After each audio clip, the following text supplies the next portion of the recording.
One thing that's often overlooked in traditional golf instruction is that there's a difference between the left side of your body and the right side of your body. The left side of your body, and your left shoulder specifically, creates a circle where the center of the circle is here and the club rotates around that center point. Your right side creates a circle also. The center of the circle is here and the club rotates around this center point.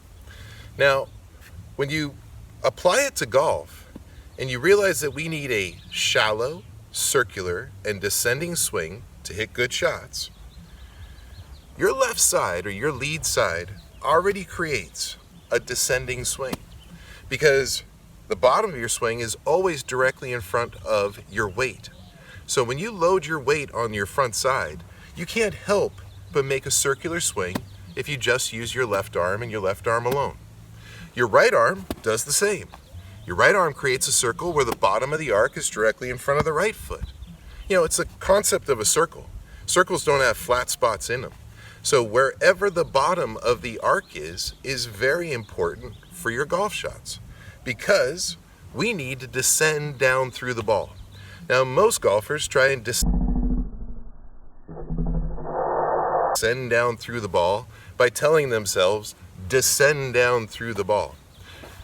That often doesn't work. That's why you get perplexed that you don't take divots like a pro does or you don't compress the ball like a pro does. But it's also far too difficult. Once you realize that you can just establish your weight on your forward foot and you're going to immediately get a descending arc through the ball, ta-da, problem solved. It's not about trying to descend down through the ball. It's about trying to get your weight onto your lead foot and keep it there throughout the swing. Now, there are more points here. Shallow, circular, and descending, I said. So, shallow. Shallow means that the club is going to travel on an inside-out swing path. One thing that plagues golfers, the majority of golfers, is coming over the top in the downswing. Well, that over the top simply comes from the right side or the trail side of your body. Your right side naturally works this way. This would be a steep and over-the-top swing path, which is terrible for golf. Your left side makes a shallow swing path that travels from inside to out. This inside-out swing path creates draws, which is the most efficient way to advance the ball around the course. So you got shallow, you got circular, and descending. The circular, in order to have a circle, the center of the circle must stay still. If the center of the circle moves, you have an oval. It's just physics, right? So once you understand that you are the center of the circle, and if you can keep your weight still, you're going to make a circular swing, either on your right foot or on your left foot. If you make it on your right foot, that means the club's going to bottom out here, and you're either going to hit the ball fat, thin, or top it. And you also have no power, because just the natural dynamics of how a pendulum works, this is, the club is not building speed as it's rising up into the circle. It's slowing down. Instead, here, when you put your weight on your forward foot, the club is descending down through the ball. I'm making a circular swing that is also powerful, and I'm using my lead side, which works on an inside-out swing path. So if you can just identify that there's a difference between the left side of your body and the right side of your body. See, this is one of the problems with traditional golf also.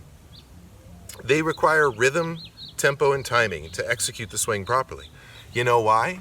It's because they're trying to balance the left and the right, which work in complete opposites. One works over the top, the other one works inside out, and they're trying to get you to use rhythm, tempo, and timing to somehow guide, with a great amount of athleticism, guide the club into the ball accurately, productively, powerfully, purposefully, consistently. It's hard to do.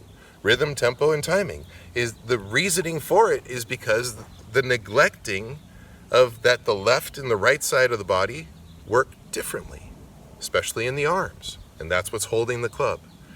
So by understanding that all of that complexity gets eliminated simply by understanding that your lead side must be in control for your long game and your short game so that you have a shallow, circular, and descending path which creates the most efficient ball flight, then you only have to adapt to that.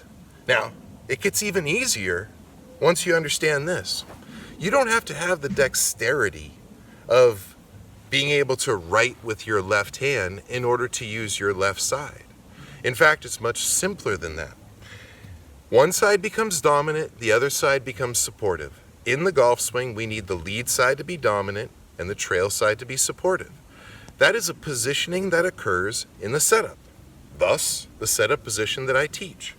And this is the same for so many other activities. If you're bowling, you have a dominant hand, you have a supportive hand. If you're shooting a basketball, you have a dominant hand, you have a supportive hand. If you're firing a pistol, you have a dominant hand and a supportive hand. They work together, but they work in a way where one is in control and the other one is merely supportive. So in the golf swing, when you set your body in a closed position and your weight is on your lead foot, you've immediately pacified your trail side. You've made it supportive. So at that point, you don't have to worry about what happens during the swing. And go ahead and try this out for yourself. You'll see it to be true. I've been watching this for 26 years with all of my students, where you guys are able to hit shots far better than you should relative to your ability, simply by adapting to certain principles. Well, the principle that you must use your lead side to control the swing all comes from the setup position. Once I do this, I've pacified my trail side, and my lead side is in control. Well, once that's the case, all you have to do is focus on keeping your weight still during the swing, and let your hands and arms go.